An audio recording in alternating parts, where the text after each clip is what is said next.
ஆக்சுவலா தாவேகா தலைவரும் நம்ம நடிகர் விஜய் சார் வந்து பாத்தீங்கன்னா அவரோட குடும்ப பிரச்சனைகளை பத்தி சமூக வலைதளங்கள்ல நிறைய பேர் வந்து தப்பா வந்து தகவல்களை பரப்பிக்கிட்டு வர்றாங்க. அதாவது புருஷன் பொண்டாட்டி சண்டை, அவங்க இன்னைக்கு அடிச்சுக்கிடுவாங்க, நாளைக்கு கூடிக்கிடுவாங்க. ஸோ அந்த கப்புள்ஸை பத்தி விமர்சிக்கிறதுக்கு யாருக்குமே உரிமை கிடையாது. அவர் விஜய் சார் வந்து பாத்தீங்கன்னா ஒரு நல்ல மனிதர். நிறைய ஸ்டூடெண்ட்ஸ் எல்லாம் நீங்க படிச்சு வாழ்க்கையில முன்னேறுங்க அப்படின்னு அறிவுரை தான் கொடுத்துக்கிட்டு இருக்காரு. யாருக்குமே வந்து பாத்தீங்கன்னா அவர் நல்ல அறிவுரை கொடுத்துக்கிட்டு இருக்காரு. அப்படி இருக்கிற பட்சத்துல வந்து அவருக்கு களங்கம் விளைவிக்கிற மாதிரி நிறைய பேரும், குறிப்பா வந்து பாத்தீங்கன்னா நம்ம பைல்வான் ரங்கநாதன் சாரு, அவரோட பேச்செல்லாம் கேட்டு எனக்கு ரொம்ப மனசு கஷ்டமா இருந்துச்சு. பைல்வான் ரங்கநாதன் சார் வந்து பாத்தீங்கன்னா விஜய் சாரை பத்தியும் அவங்களோட இன்னைக்கு அடிச்சுக்கிடுவாங்க, நாளைக்கு கணவன் மனைவி ஒண்ணு சேர்த்துக்குவாங்க, இது ஃபேமிலி பிரச்சனை. பத்தாக்குறைக்கு திரிசா மேடமையும் சேர்த்து இதுல இழுத்து பேசுறாங்க. திரிசா மேடம் வந்து எவ்வளவோ டீசென்டானவங்க. நிறைய தயாரிப்பாளர்களுக்கு வந்து பாத்தீங்கன்னா கொடுத்த டேட்டை விட அதிகமா ஷூட்டிங் டேட் போச்சுன்னா எல்லா படக்காட்சிகளுக்கும் பேமெண்டே இல்லாம நடிச்சு கொடுக்கக்கூடிய ஒரு மனிதமான உள்ள ஒரு திரிசா மேடம். அவங்ககிட்ட உள்ள நல்ல விஷயங்களை யாருமே பேசுறது கிடையாது. ஏதாவது ஒரு வதந்தி வந்துச்சுன்னா அதை எல்லார் குடும்பத்தையும் ஏன் கெடுக்கணும்? யார் குடும்பத்தையும் கெடுக்கிறதுக்கு யாருக்குமே உரிமை கிடையாது. யாரோட சொந்த வாழ்க்கையும் ஆக்சுவலா அந்த சிங்கர் பாடகி சுஜித்ரா மேடம் பேச்சை கேட்டு எனக்கு ரொம்ப கஷ்டமா இருந்துச்சு. சுஜித்ரா மேடம் ஃபேமஸ் ஆகிறதுக்கு 1000 வழிகள் இருக்கு. அவங்களுக்கு நல்ல குரல் வளத்தை வந்து கடவுள் கொடுத்துருக்காரு. சுஜித்ரா மேடம் நல்ல குரல் வளத்தை கொடுத்துருக்காங்க. அவங்க நல்ல எஜுகேட்டட் ஒரு பர்சன். அவங்கெல்லாம் வந்து பாத்தீங்கன்னா விஜய் சார் குடும்பத்தை பத்தி தப்பா பேசுறாங்க. எனக்கு ஒண்ணுமே புரியல. இவங்க எல்லாரும் விஜய் சார் வீட்டு மேல மாடியில ஃபர்ஸ்ட் ஃப்ளோர்ல குடியிருந்தாங்களா என்னன்னு தெரியல. இவங்களுக்கு எப்படி இந்த விஷயங்கள்லாம் தெரியும்? நல்லா தெரிஞ்சுக்கோங்க. அறகுறையா ஒரு விஷயத்தை கேள்விப்பட்டுட்டு அதுக்கு கண்ணுக்காக முது வச்சு எழுதி தப்பு தப்பா விஜய் சாரோட சொந்த விஷயத்தை பத்தி பேசுறாங்க. யாருக்குமே உண்மை தெரியாது, இன்க்ளூடிங் மீடியாவுக்கு முதல் கொண்டு எந்த பத்திரிகை. அவங்களுக்குள்ள என்ன நினைச்சு நம்மளுக்கு எப்படி தெரியும்? அவங்க சொந்த பிரச்சனை. இன்னைக்கு அடிச்சுக்கிடுவாங்க, நாளைக்கு கூடிக்கிடுவாங்க. பைல்வான் ரங்கநாதன் சார் வந்து பாத்தீங்கன்னா பொதுவாகவே எந்த விஷயத்தையுமே வந்து அறகுறையா தெரிஞ்சுக்கிட்டு பொதுமக்கள் கிட்ட யூடியூப் சேனல்கள்ல வந்து பாத்தீங்கன்னா தவறுதலா வந்து இந்த ஒரு விஷயம் மட்டும் இல்லைங்க. என்னவே கொஞ்ச நாளைக்கு முன்னாடி பிசியோதெரபி திவாகர் வந்து டாக்டர் கிடையாது, பிசியோதெரபின்றது பாலிடெக்னிக்ல கூட போய் படிக்கணும். ஏங்க சென்ட்ரல் கவர்மெண்ட்ல இருந்து பிசியோதெரபி நீட் எக்ஸாம் 5 வருஷ படிப்பு, இது ஒரு டிப்ளமோ படிப்புனாரு.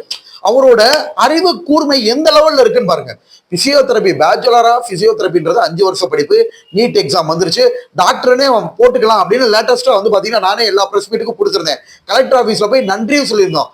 ஆனா அவர் வந்து பிசியோதெரபி வந்து டிப்ளமோ எப்படி மக்களை முட்டாளாக்க பாக்குறான்னு பாருங்க. சோ புரிதலே இல்லாம நல்லா தெரிஞ்சுக்கங்க. அவரும் பைல்வான் ரங்கநாதன் சார் வந்து எந்த புரிதலுமே இல்லாம தப்பா ஒரு விஷயத்த புரிஞ்சுக்கிட்டு அவங்க வந்து பாத்தீங்கன்னா வர்த்தக நோக்கத்துல, கமர்ஷியல் நோக்கத்துல நிறைய வந்து பாத்தீங்கன்னா விஜய் சார் மாதிரி நடிகர்களை வந்து தவறுதலா பேசுறது ரொம்ப கஷ்டமா இருக்கு. சுஜித்ரா மேடம் பேசுறது ரொம்ப, அவங்க வந்து என்னன்னா சுஜித்ரா மேடம் லேட்டஸ்டா ஜூலி கூட பாட்டுருந்தேன். ஜூலி வந்து சொல்லியிருந்தாங்க, விஜய் அண்ணா அவங்க ரசிகர்களை என்னை மிரட்டுறாங்க.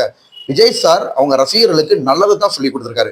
மேடையில ஏறி வருவதோ குதிக்கிறதோ வன்முறையில ஈடுபடுறத விஜய் சார் எவ்வளவோ மேடங்கள்ல அதை கண்டிச்சுக்கிட்டு இருக்காரு, அதை தடுத்துக்கிட்டு இருக்காரு.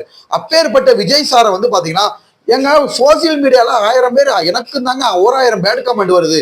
இதுக்காக நான் உட்காந்து அழுதுகிட்டு இருக்கேன். இதுக்கு விஜய் சார் தான் காரணம் நான் சொல்றது. என்ன கொடுமையா இருக்கு உங்களுக்கு. ஜூலி அவர்களுக்கு நானும் ஒரு பிக் பாஸ் கண்டஸ்டன்ட் தான், நீங்களும் பிக் பாஸ்ல இருந்திருக்கீங்க. கொஞ்சம் கூட நீங்க ஃபேமஸ் ஆகுறதுக்கு அது விஜய் சார் தான் கிடைச்சாரா?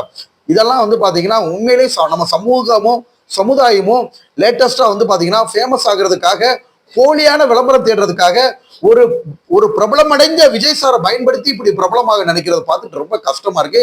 இது பொய்யான தகவல்கள். விஜய் சார் அவர் மனைவிக்கு கணவன் மனைவி சண்டை யாரு வீட்டுல தாங்க இல்லாம இருக்கு. நீங்க வந்து பாத்தீங்கன்னா பிரைம் மினிஸ்டரே இருந்தாலும் கணவன் மனைவி சண்டைன்றது காமன்.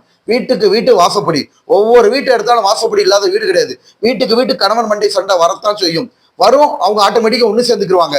இதை வந்து பாத்தீங்கன்னா தவறுதலா இப்ப திரிஷா மேடம் சிங்கிளா இருக்காங்க. அவங்களுக்குன்னு எதிர்காலத்துல ஒரு வாழ்க்கை இருக்கு, அவங்களும் இன்னொரு திருமணம் பண்ண போறாங்க. அவங்கள வந்து இந்த மேட்டர்ல இழுத்து பேசுறது உண்மையிலேயே வன்மையாக கண்டிக்கின்றோம்.